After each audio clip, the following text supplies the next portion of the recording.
I've done this intro like 3 times now. Anyways, and this keeps fucking coming down. Okay, whatever.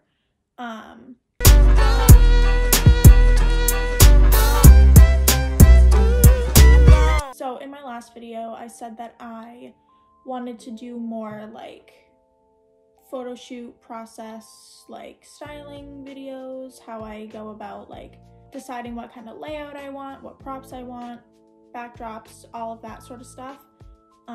So that's what I'm doing today.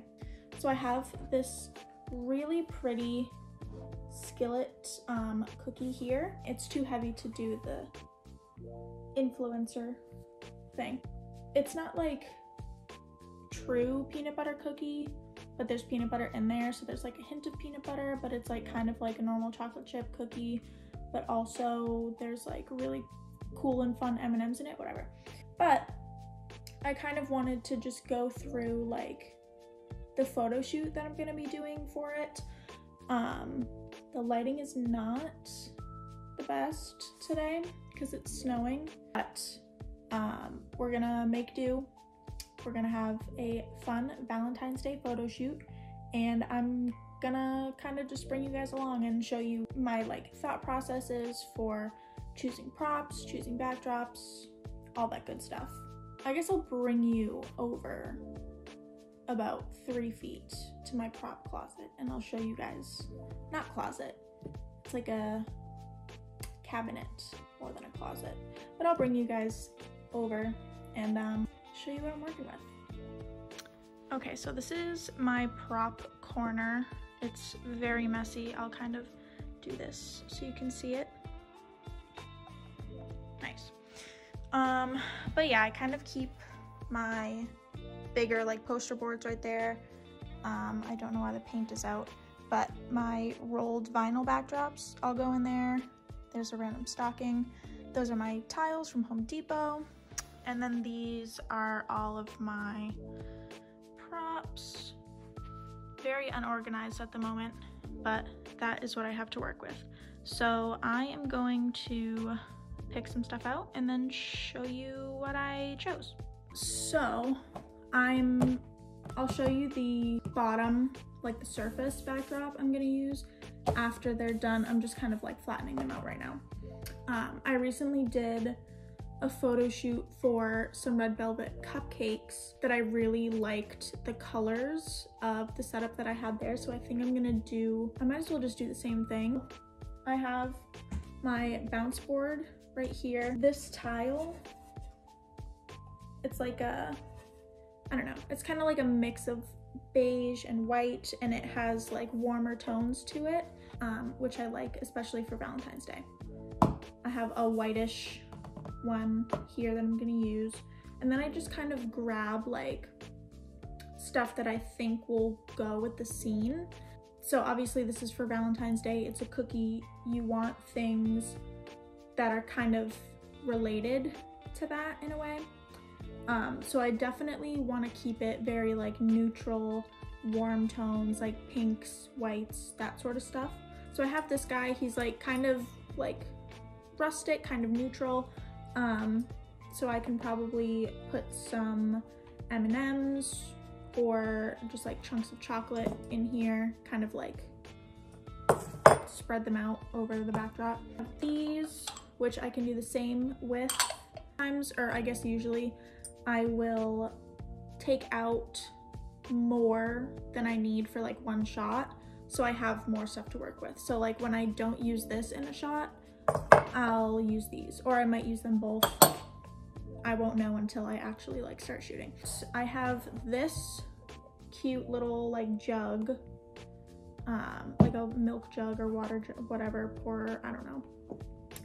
And I usually just keep like my corks in here, but I think I kind of like the corks in there. I don't think I'll take them out because I grabbed some wine glasses. I'll put some, I wish I had like rosé or Moscato or something. I think I only have red wine left, but regardless of what kind, I'm gonna put some wine in there.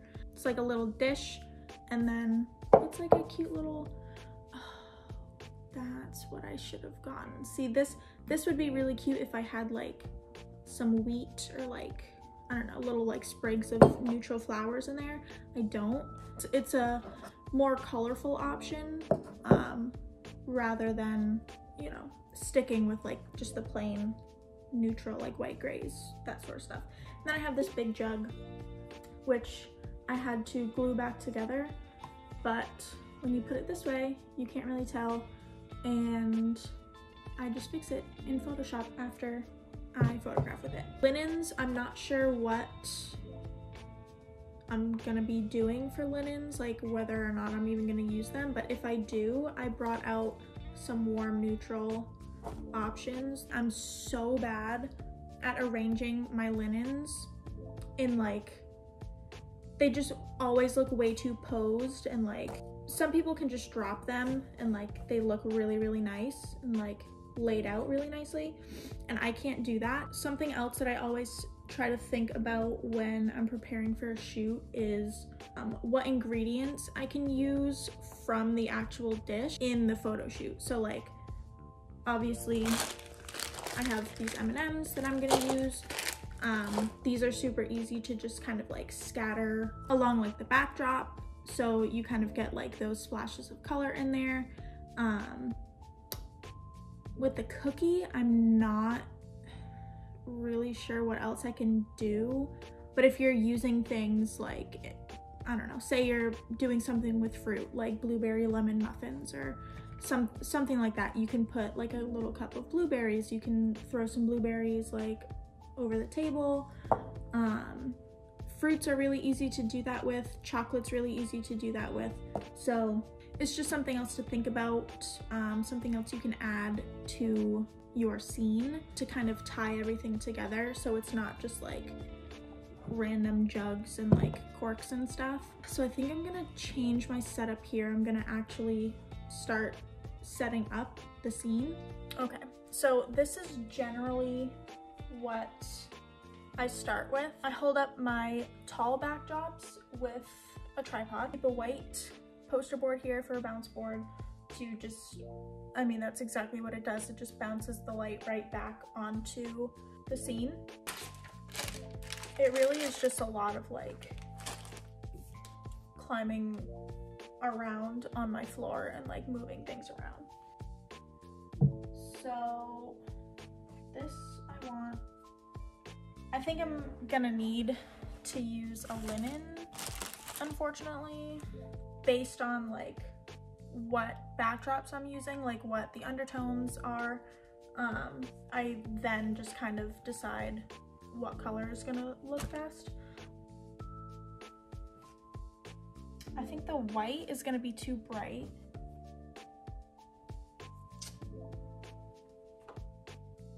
I think I might do this one and then kind of like incorporate this one as well.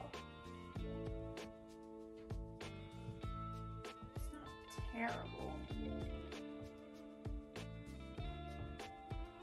I guess that's fine for now.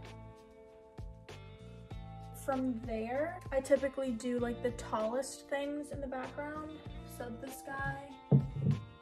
So the thing with tall objects when you're trying to compose your scene is you kind of want to make sure that they're like waterfalled. You want the taller stuff in the back, like the farthest away, and then the shorter things to kind of like fall into place after it. Move this.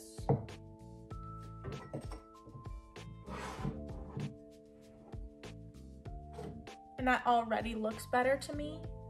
You always want to think about too is negative space. You don't ever want to like overcrowd the scene.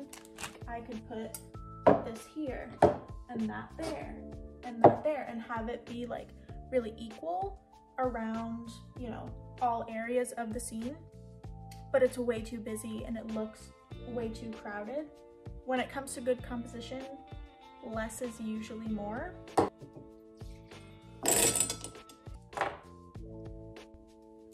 Okay, where did I put, oh.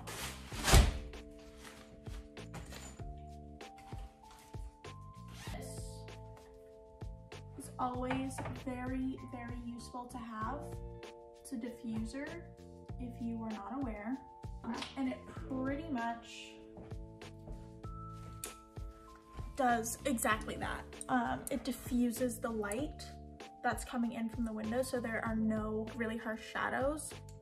I think I'm just gonna start with overhead shots because that's kind of how I set this up. That's one thing, I don't think I pointed it out earlier, but you always want your light to come from a side, not from the front. I would set up my scene turned like 90 degrees this way, and I would stand with my back right here in front of my scene trying to shoot. And I would wonder like, oh, why does this look weird? Like, why the light is like so off, it's not doing what I want it to do. Because I was just standing in front of my light source, which is absolutely stupid of me.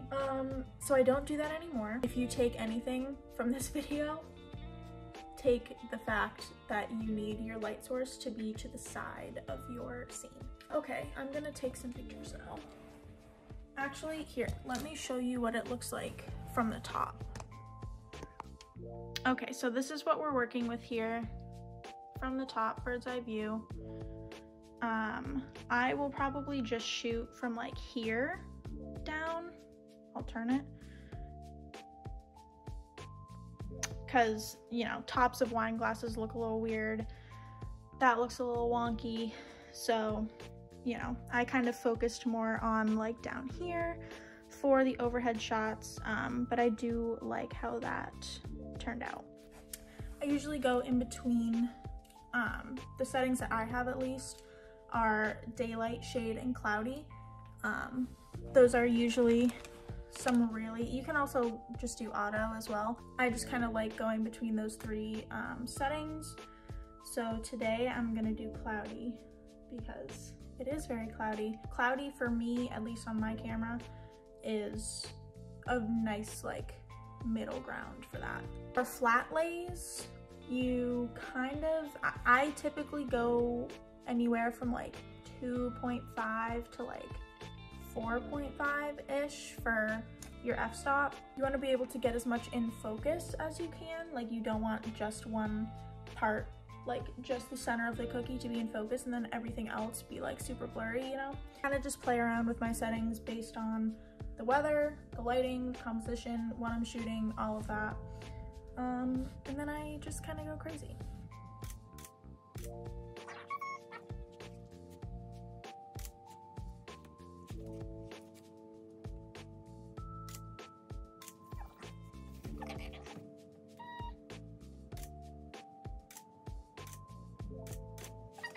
After I take my overhead shots, I kind of just get lower. I'll get just like a bunch of different angles. I try not to have everything, even if in my scene it's in the middle, I try not to have anything in my viewfinder directly in the middle, just because you kind of want to go by like the rule of thirds. There's like a lot of composition techniques and stuff that are important for food photography. For now, I'm just gonna point and press buttons.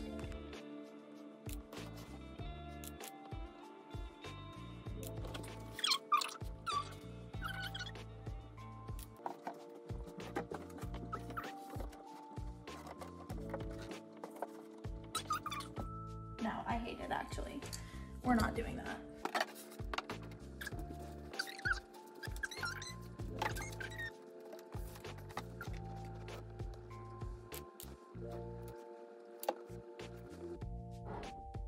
Does that look cute? I think it kind of looks cute. Now, I think I need to take a bite.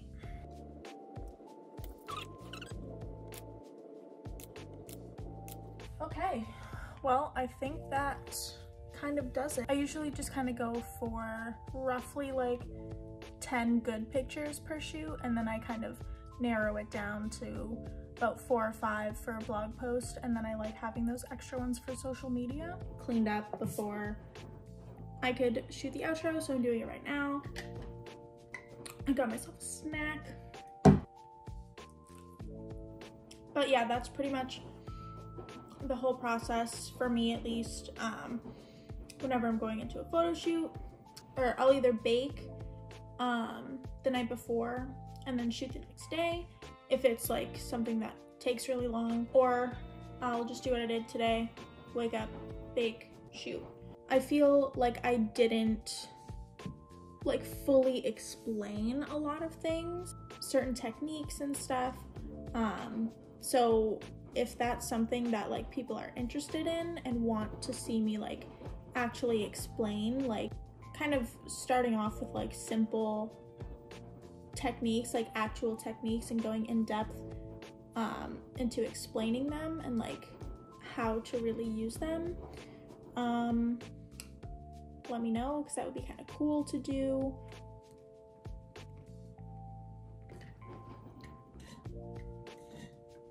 And I ran out of water, so that is my cue to end this and go hydrate. I'm trying to drink more water. As always, feel free to like and subscribe below. Let me know what else you want to see, because if you don't, I'm just gonna keep making random stuff to post on here, because I'm bored and I like doing it, even though I'm kind of bad at it.